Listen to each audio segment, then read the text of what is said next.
Tonight on UCentral News, UCO is potentially getting its own campus corner. Find out more next. Rain chances return this week. Phoebe Hilliard will let you know when you need to grab that raincoat. It's Eating Disorder Awareness Week. Jennifer Postlethwaite will be in later with some warning signs that you should be aware of. And the Oklahoma City Thunder came up short in yesterday's game against the Detroit Pistons. Luke Underwood will break down that game later in sports. All that and more happening right now on UCentral News. Live from Central Oklahoma, this is UCentral News. Good evening, I'm Abby Avers. And I'm Phil Rodriguez. Welcome to this edition of UCentral News. Cuban state media says its forces shot and killed 4 people in a gunfight who were allegedly attempting to, quote, infiltrate the island on a Florida-registered speedboat. Now both Cuban and U.S. officials have opened investigations into what happened. Tensions have continued to rise between the two nations in the wake of an American embargo that has prohibited vital supplies like fuel, medicine, and food from getting to the island nation, as power cuts due to lack of resources plunge Cubans into pitch darkness each night. According to Cuban state media, its border guard troops approached a speedboat yesterday after it entered the country's territorial water, demanding identification of those on board. But the passengers refused, and someone from the boat fired at Cuban forces, wounding their commander. The border guards returned fire, killing 4 and injuring the 6 others on the boat. The country's interior ministry said the passengers of the speedboat were Cuban residents in the U.S. and were heavily armed with guns, Kevlar vests, and Molotov cocktails. The incident happened just over 100 miles from Florida and 1 mile northeast of Cayo Falcones, a reef island off the north coast of Cuba. Secretary of State Marco Rubio said the vessel was not on a U.S. government operation and that the U.S. will do its own investigation. Suffice it to say, it is highly unusual to see shootouts. It's not something that happens every day. It's something, frankly, that hasn't happened with Cuba in a very long time.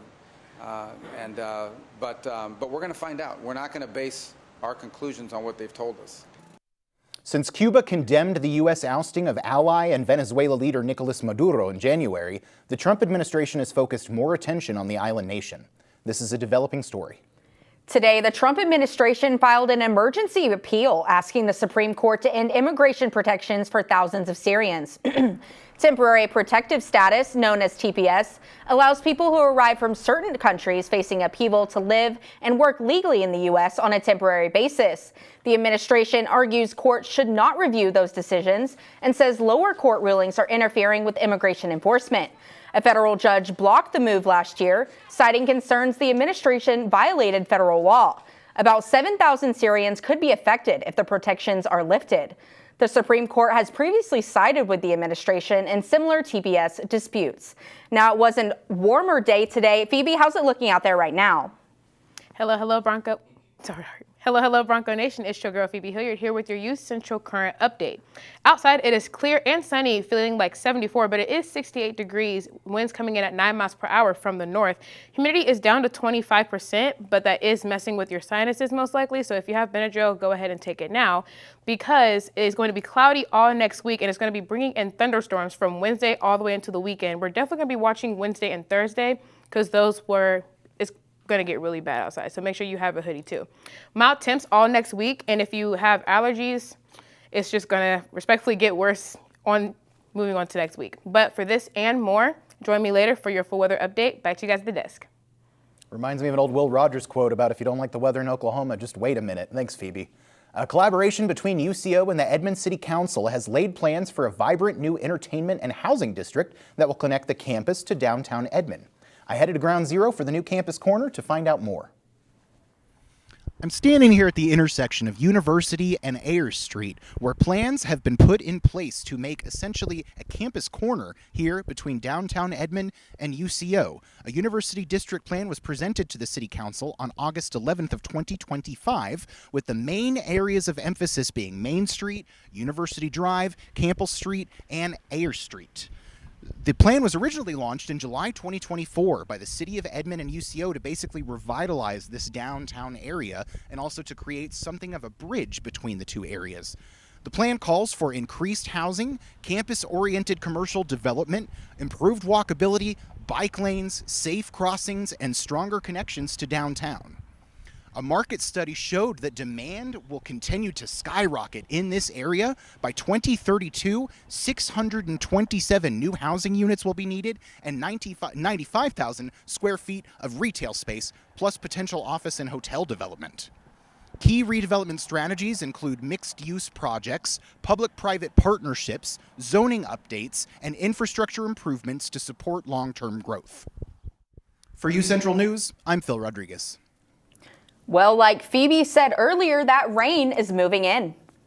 And it should be a little bit cooler next week, too. She'll have all your details coming up next.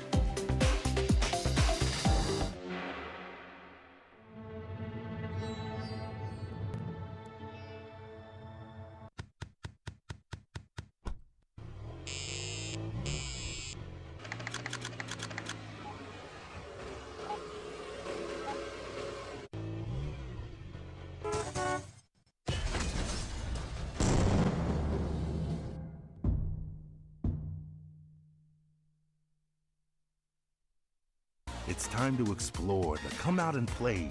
Our city is waiting, so what do you say?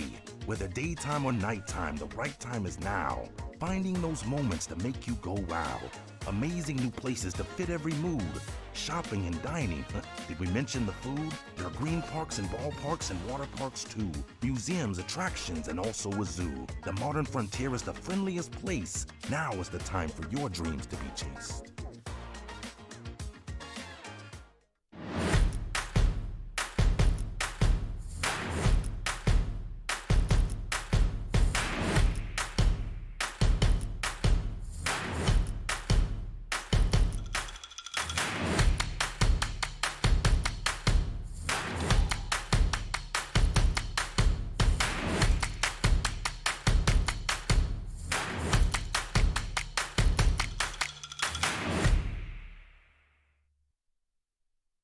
It's the Roadway Replay. Time for the lightning round, Brian. Let's rewind your drive to work. How far did your car travel while you checked your phone? 20 feet, 100 feet, the length of a football field? 100 feet. Oh, sorry, Brian. In just 3 seconds on the highway, your car traveled the length of a football field. Distracted driving? It's no game.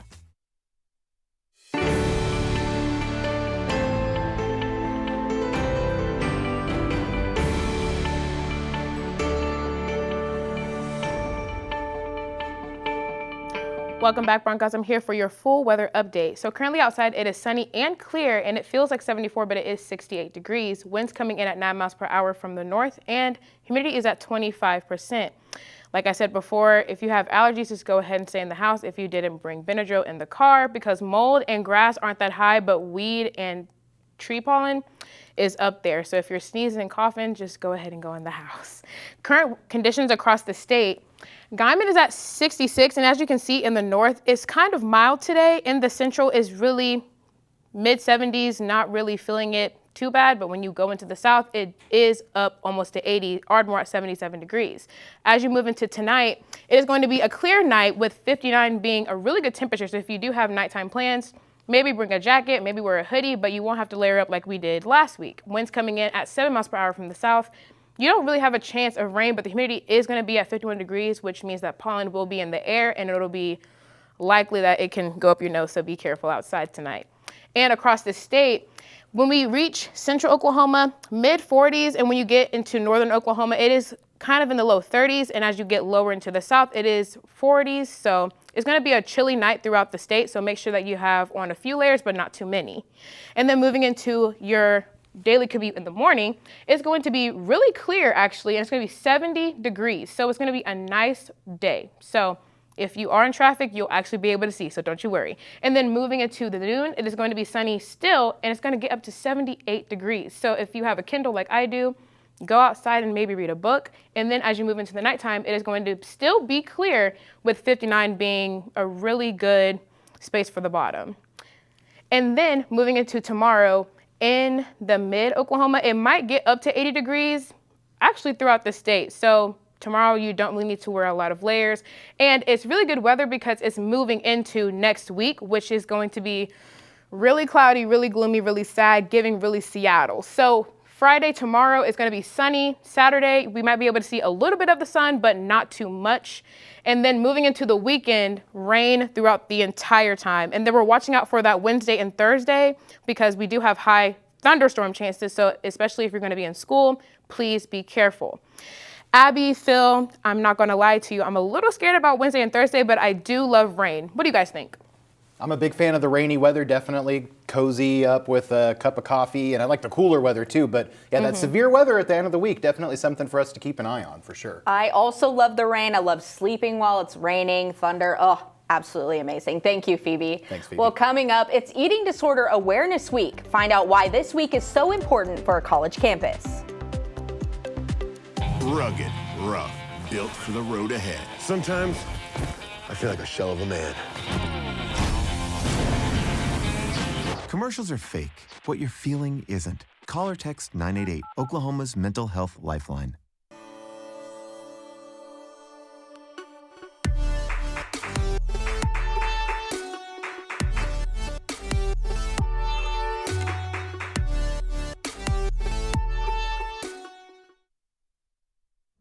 Emma, did you hear?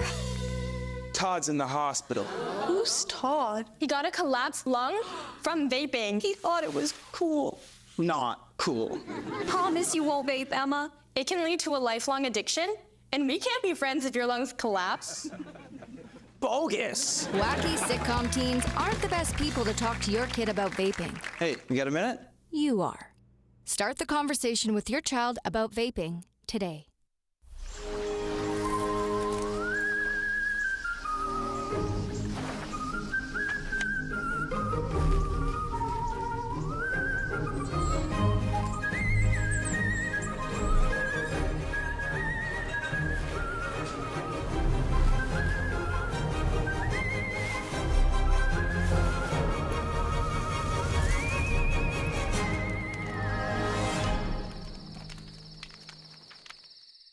The University of Central Oklahoma grows and thrives. We move forward, daily living the Bronco way, being reflective of our neighborhood, community, history, and Oklahoma. This is what has made us who we are. Oklahoma's Metropolitan University, the third largest university in Oklahoma. This is where movement is.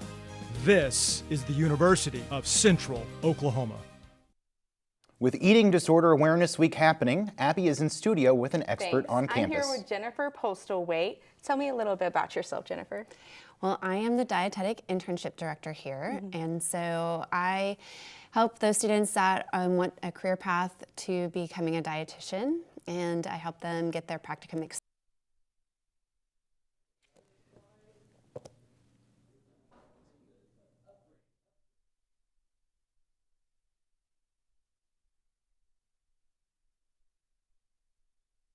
Thanks. I'm here with Jennifer Postlethwaite. Tell me a little bit about yourself, Jennifer. Well, I am the dietetic internship director here, and so I help those students that want a career path to becoming a dietitian, and I help them get their practicum experience. So it's Eating Disorder Awareness Week. Why is it so important to have this week, especially here on a college campus like UCO? Yes, so it is extremely important. An eating disorder is considered a mental health disorder.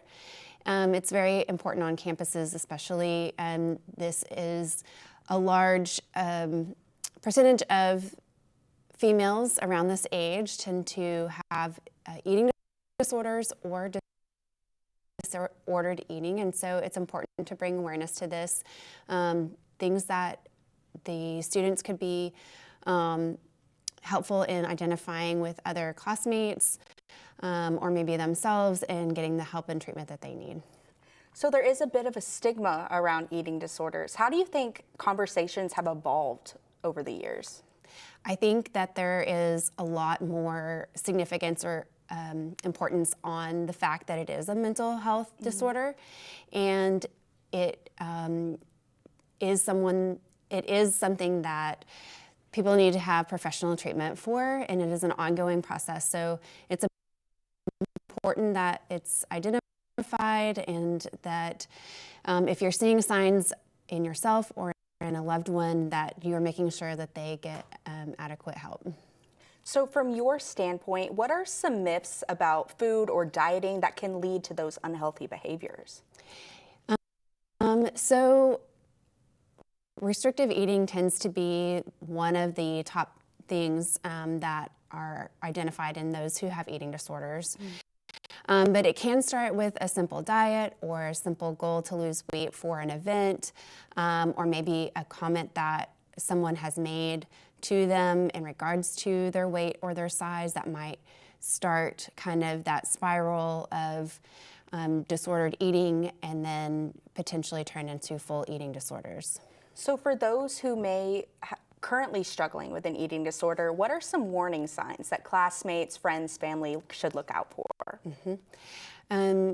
So a lot of people think that specifically they tie that to weight loss, but that isn't always, the first sign. Sometimes that is one of the last signs, or depending on what the eating disorder is. It could be that they have a binge eating disorder and that they don't have any significant weight change. But some of the signs are skipping meals, going long times without eating, kind of picking or playing with their food without really consuming much.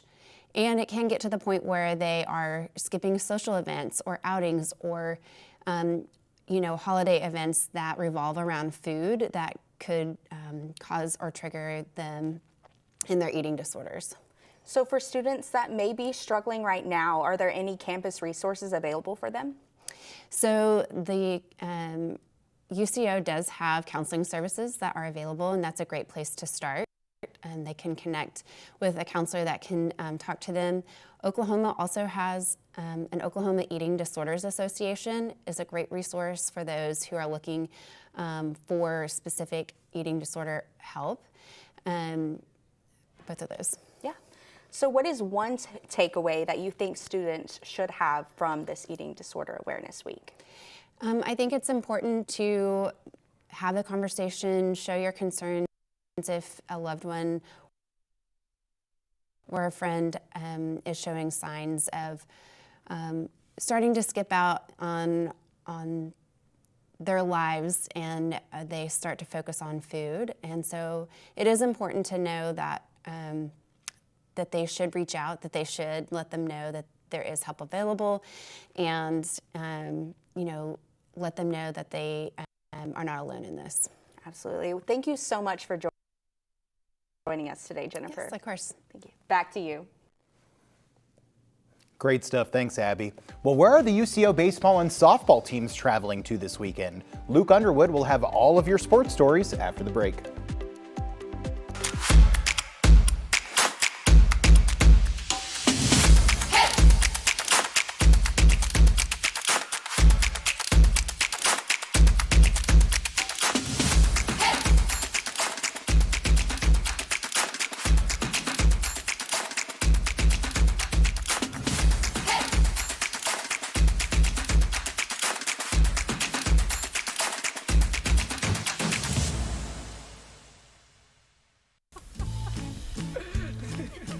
Sometimes it makes everything funny.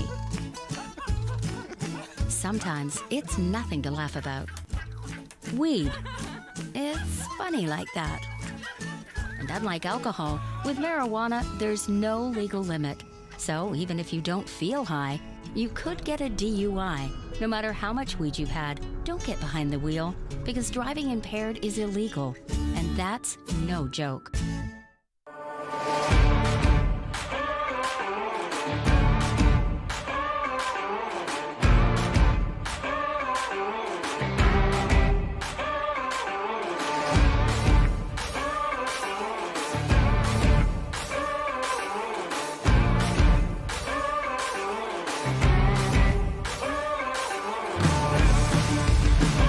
Hooves up, roll Chos. Today's a great day to cheer on the Broncos.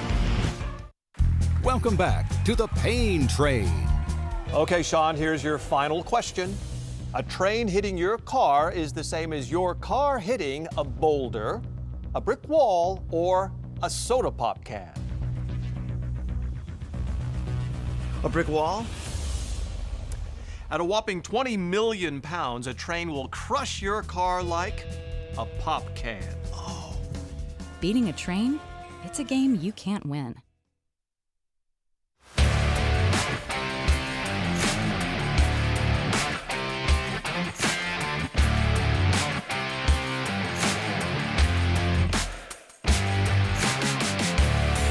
Hello, Bronco Nation. I am Luke Underwood, and let's get straight into your Thursday sports stories. The UCO wrestling team is preparing for the NCAA Super Region 4 tournament this weekend, with the Broncos set to host the event.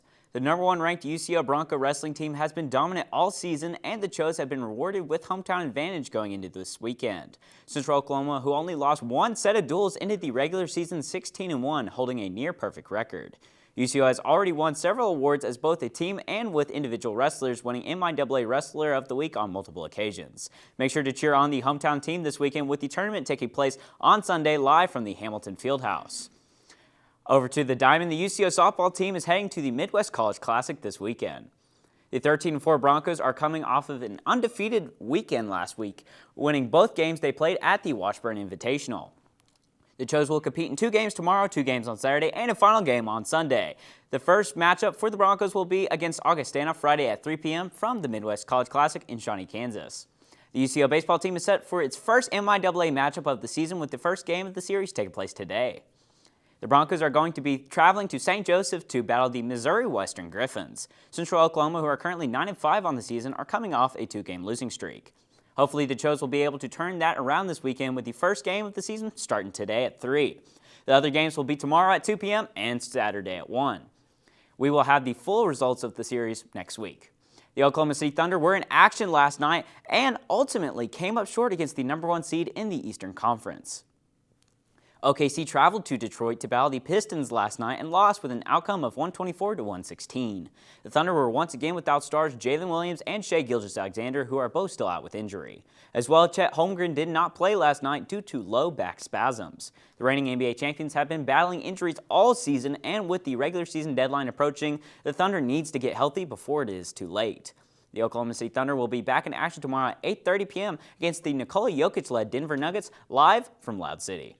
The Thunder suffered a hard loss yesterday, and with another tough opponent tomorrow is not looking good for OKC. Phil, Abby, what are y'all's expectations with the Thunder for the upcoming game?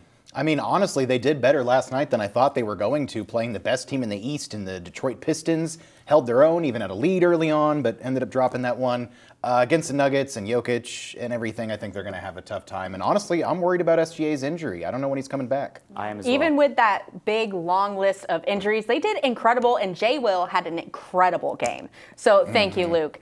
Coming up, Nancy Guthrie is still missing, and the Guthrie family just upped their reward for more information. All this and more coming after the break. The University of Central Oklahoma grows and thrives. We move to meet our students where they are and get them where they want to go. Over time, thousands of students have made the move to UCO. They come to pursue their passions and find their calling, to improve their lives, families, and communities. UCO moves and motivates students in and out of the classroom. Here, potential takes flight.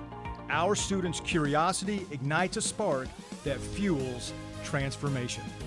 Oklahoma's Metropolitan University, the university that hasn't stopped moving since 1890.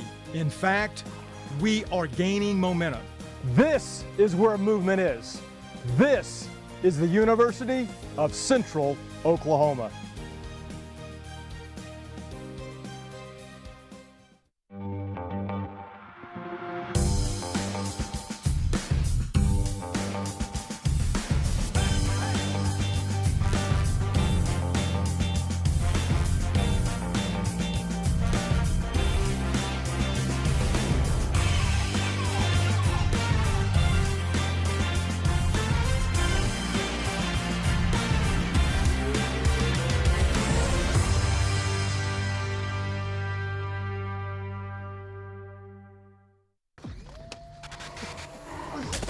Multiple studies have shown that marijuana can slow both driver reaction and response time, which can be really dangerous.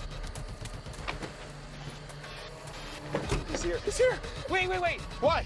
I can't drive. What? My. Oh.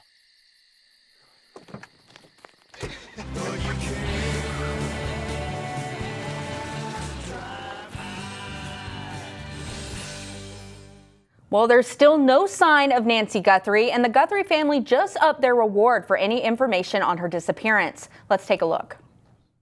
I'm coming on to say it is day 24 since our mom was taken in the dark of night from her bed. As law enforcement is working on the investigation into the disappearance of Nancy Guthrie, her daughter, Today Show anchor Savannah Guthrie, is offering up a reward for her mother's recovery. We are offering a family reward of up to $1 million. This is in addition to the FBI's $100,000 reward for information about 84-year-old Guthrie. It's the first we've heard from one of Guthrie's children in more than a week. Amidst the plea, Savannah Guthrie acknowledged for the first time that her mother may no longer be alive. She may have already gone home to the Lord that she loves. CNN's chief law enforcement and intelligence analyst John Miller believes this video comes as substantive tips in the case are slowing down. The family still believes, and investigators concur with this, that there's still someone out there, maybe more than one someone, who actually knows. Meanwhile, new details have emerged about the masked person seen on doorbell camera footage. The suspect visited her doorstep on 2 different days, not just the morning she is believed to have been kidnapped, a source told CNN. The Pima County Sheriff's Department said in a statement Monday there is no date or time stamp associated with these images, and suggesting the photos were taken on different days is purely speculative. I'm Lee Waldman reporting. It's a wild story. Well, with our last look at weather, here's Phoebe. Last time you'll see me, but not the last time you hear about your allergies, so please make sure you have Benadryl, especially all next week. So, on your morning commute tomorrow, either going to school or maybe even staying home, or if you're like me, you have to go to work, it's going to be 44 degrees in the morning, but it's going to be clear, so you'll still be able to feel the sun. And then moving into the afternoon, it's going to be sunny, and it's going to be 78 degrees. So, go ahead and bust out that Kindle, bust out the blanket, and have a good day. And then leading into the night at 7 p.m. is going to be clear with 59 as the temperature. And then across the state, it is going to be a really sunny day throughout the state. In central Oklahoma, it's going to be high 70s, low 80s, and as you get lower to the south, it is going to be really up there in temperature, so make sure you don't really have a lot of layers on, especially Ardmore and Ponca City. And then looking at your full weather forecast, Friday tomorrow is going to be sunny, and it's because they're being nice to us so they can definitely prepare us for Sunday. Sunday through Thursday, it is going to be rain, rain, rain. So please make sure you have your umbrella, your coat, your jacket, and your Benadryl. That's all I have for you guys today. Back to you at the desk. Thanks, Phoebe. Yeah, I'm definitely looking forward to that rainy weather, and I hate humidity, but it seems like it's not going to be too much of an issue. Not too bad, and a little chilly, I must protest, though, as the official resident elder millennial of the broadcast. Of course. I'm not going to take my Kindle outside, Phoebe. I'm going to take my paper book, my book that's made of paper. And I'll be taking both of them. Crazy concept for the youngins on set. Well, anyways, I think that's all the time we have for today. I'm Phil Rodriguez. And I'm Abby Avers. Have a good night.